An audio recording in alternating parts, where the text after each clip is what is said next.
Kagugma tanaw na yung video mga kagugma o musakar bagit sa to ang pagtulunan. Mayong gabi mga kapalangga, kita mo ang background sa atong video.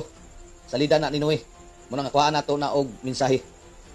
Kung Katoliko si Noe, dapat ang iyang gihalad mga mahugaw nga mananap. Numero 1 ang baboy kay humok siya nga karne. Pero kung dili nato mabasa, lagmit ang simbahang Katoliko, mga bakakon ug nanudlo sila nga makalaglag sa mga tao. Niya atong basahon ang Biblia ug unsa ang gihalad ni Noe. Hugaw ba nga mananap o hinlo? Let's go. Genesis Kapitulo 8 versikulo 20, ang pulong sa Dios, nagbuhat si Noe og halaran alang sa Ginoo.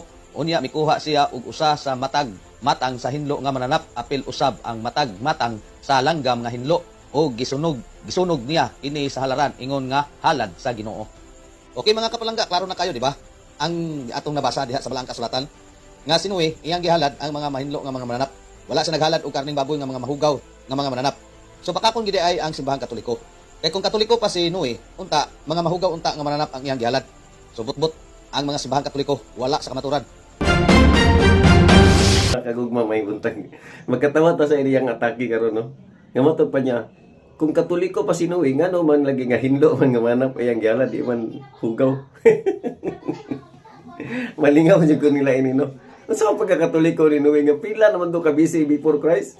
Ha? Dugay na kita panahon ba sa Genesis imong inon Katoliko.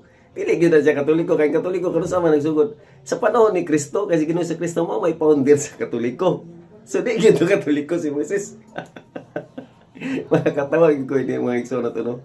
Bisa kung saan nalibuhaton aron lang gyud makapangatakis Katoliko kay swildado kuno sila na. Pero kita pod nga tigtubag magkatawa na lang ta kay sa may atong tubagon ini yang atake nga. Pero kinahanglan mo na to ni komentaryo no. So kanang imong ingno na naghalad og manap kinahanglan hinlo nga halad. Ang Katoliko ang gihalad si Kristo. Yan sa panahon sa misa, mo na paghalad ni Kristo. Kanang pagkonsiderar sa panog sa bino nga mao ang lawas ug dugo ni Ginoo Kristo nya giapod-apod ngadto siya mga tinud-an. Mao na ang doktrina sa Katoliko may tungod sa halad sa kining kang Kristo. Ini inyo magpangatake sa baka inyo ang purpose.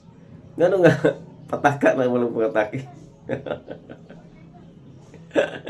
Basta mga igsoon, kabilin kita Katoliko, basahon na tong Biblia aron di ta malinglang anak sa uban.